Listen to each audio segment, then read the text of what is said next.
Hello, everybody. Ben's back. We're talking about Now That's Wrestling Presents Out of Control 3 with Jimmy Hart and ODB live from Poplar Hall in Appleton, Wisconsin. Next match, we are going to talk about the Classic Alpha versus Arcadius match. This was a Monsters Brawl match. Definitely the best match of the series by far between these two. Some of their matches have seemed sloppy, for lack of a better word. I know two big behemoths, it's hard to have a smooth match sometimes. So I have been critical. I love both of them as human beings, but critical of the match itself. This match I'm not critical of. Again, by far best match. And I feel like part of the reason it was is because they're the freedom to do what they wanted, not having to worry about the rules so much.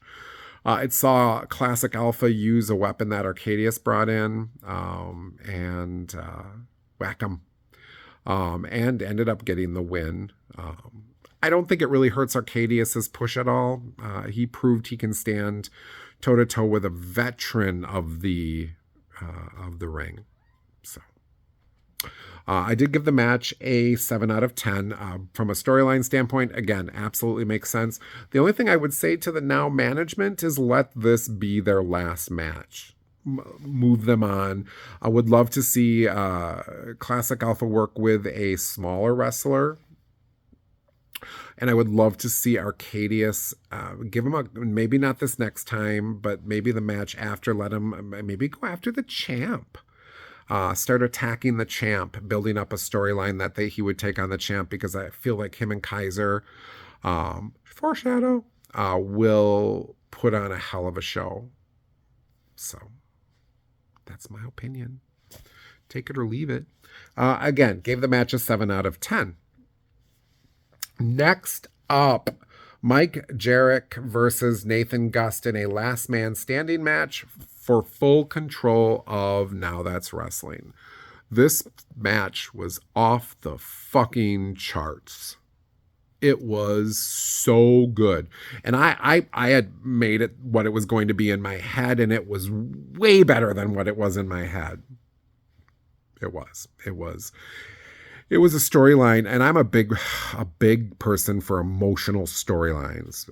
The Shawn Michaels, Marty Jannetty turn, the Bret Hart with Shawn Michaels and Vince screwing Bret Hart, the NWO beginning part where Hogan came out and the fans peppered him.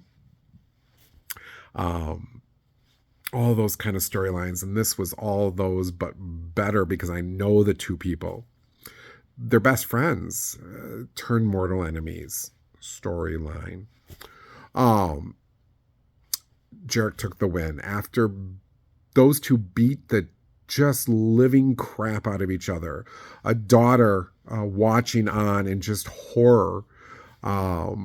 A wife wanting to protect her husband. Wrestlers who love Nathan wanting to jump in and protect him, and none of them could do anything to prevent Smash from winning the match.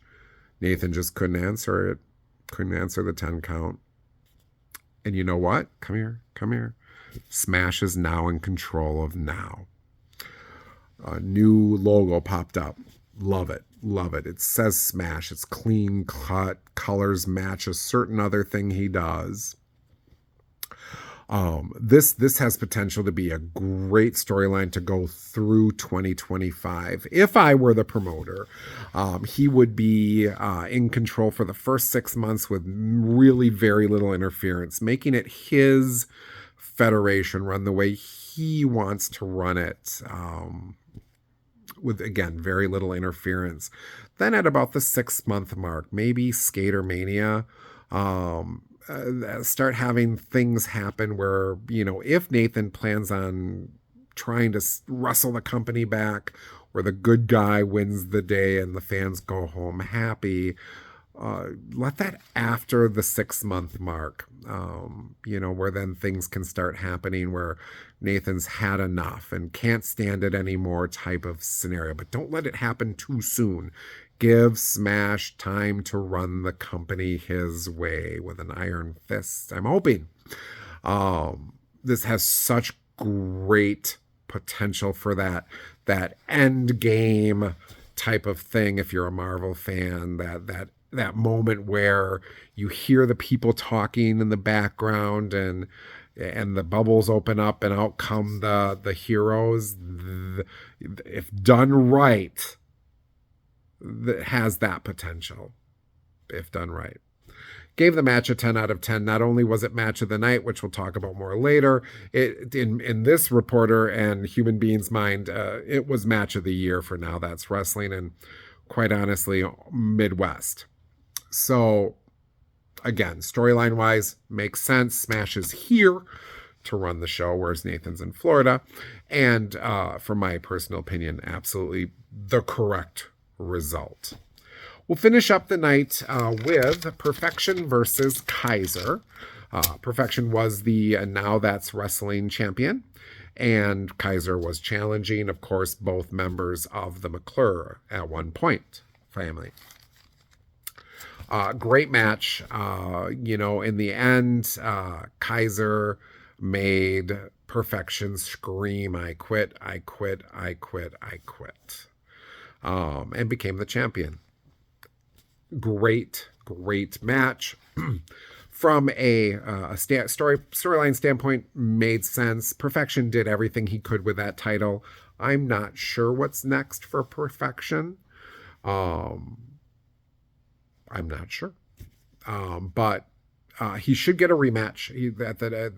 Maybe at the next show, should get a rematch versus Kaiser. Of course, I don't feel he should beat Kaiser. That would be silly.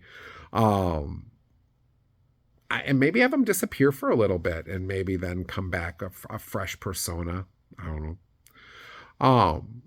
And then of course, from a personal standpoint, again, absolutely feel it. That was my best. That was the result I wanted to see.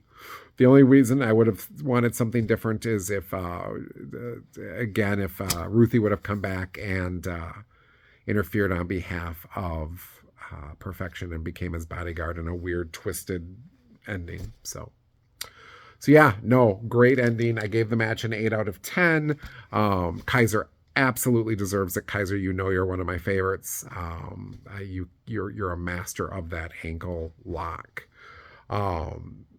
So yeah, it was a great night of wrestling. If you weren't there, you missed a great night of wrestling.